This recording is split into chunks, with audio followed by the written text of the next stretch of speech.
The BBC documentary on PM Modi called The Modi Question has led to a big controversy in the country. The first part of the documentary was released last week, while the link of the documentary was being widely shared by the critics of PM Modi and his political opponents. The government asked social media platforms YouTube and Twitter to remove it last Saturday. India also termed it a propaganda piece and one that reflects colonial mindset. Well, Twitter also blocked some 50 odd tweets that contained the links to the documentary. While some shared archived links, yesterday it turned out that the link was deleted from Internet Archive too. Documentary revisited the violence that played out in Gujarat in the aftermath of the burning of a train in Godhra during PM Modi's term as the state's chief minister. However, in a pushback of sorts, student unions across the countries of some universities have organized screening of the documentary in their campuses. A day ago, students in Hyderabad University screened the first part of the documentary. Yesterday, the Jawaharlal Nehru University students decided to screen the documentary on the campus. But the attempt led to chaos, stone pelting, and violence on the university campus. The matter took a political turn when the students alleged that it were ABVP members that pelted stones and injured some people. So, what exactly happened yesterday on JNU campus and where else this documentary is being screened? Let us talk about it in today's video. Hello, my name is Aarti and you're watching HW News. But before we get into the details, if you're watching this video on YouTube, please make sure you subscribe to our channel, you like this video and you comment below it. If you're watching on Facebook, then please follow our page. It was on Monday that the JNU Students' Union announced that it would screen the part 1 of BBC documentary. This even as the administration warned of strict disciplinary action against them. The screening was to begin on Tuesday at 9 p.m.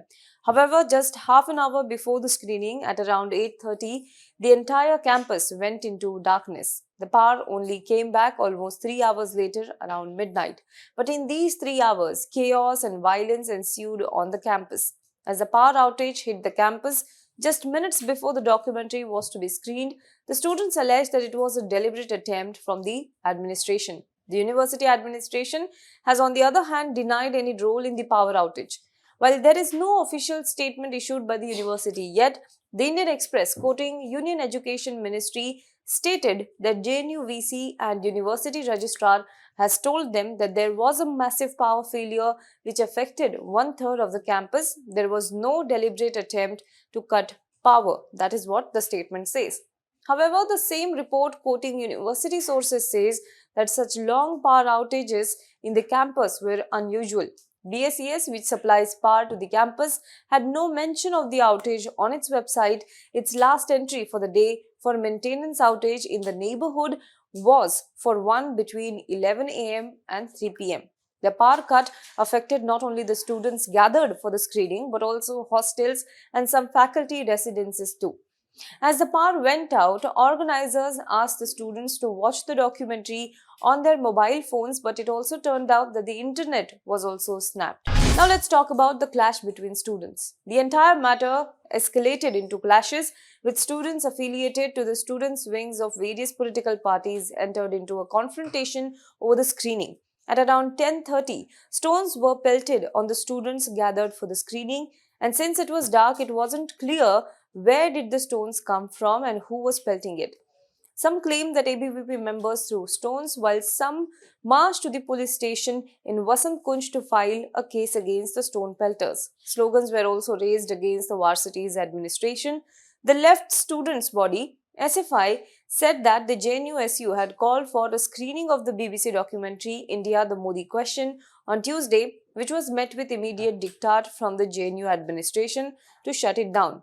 It said, while the documentary remains unbanned, countrywide censorship of the documentary has been exercised by the centre to protect their demigod Narendra Modi, whose links with the Gujarat riots remain unflinchingly visible in the documentary as well as in the accounts of the victims. This is what the SFI statement said. JNU President Aishe Ghosh said that the JNU held screenings of movies like the Kashmir Files but never got an advisory from the administration. This is happening for the first time. She further said that whenever there was a power cut, the campus community was notified by the administration, but this time they did not even get a notice. The ABVP, on the other hand, has denied the allegations and said that none of their members were present at the spot. Later in the night, PCR vans were moved to the university gate. Tense situation at Jamia University. Meanwhile, the matter has not ended with JNU. The situation remains tense at Jamia Millia Islamia University too.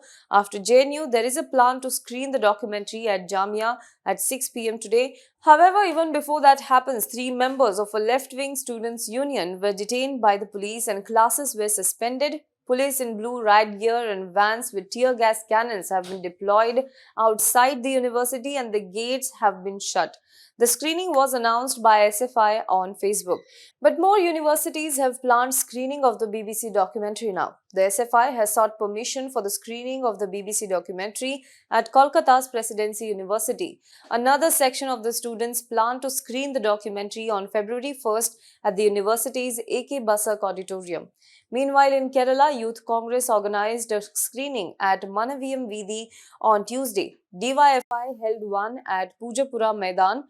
Both screenings took place under police watch as Yuva Morcha members of the BJP marched to the venues in protest.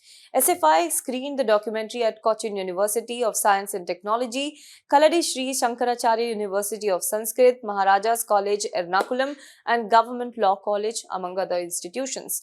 Kerala Students' Union President Aloysius Xavier also said that more public screenings were being planned. Well, the documentary has already triggered a flashpoint between the government and its critic, but how far will this go? Do let us know what you think about this in the comment box below. For more news and updates, you can log on to www.hwnews.in. Now be the first to know about the latest updates on our new news app.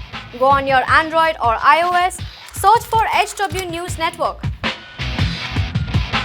Download our app, choose the language you prefer to get updates in, and be up to date with the latest news.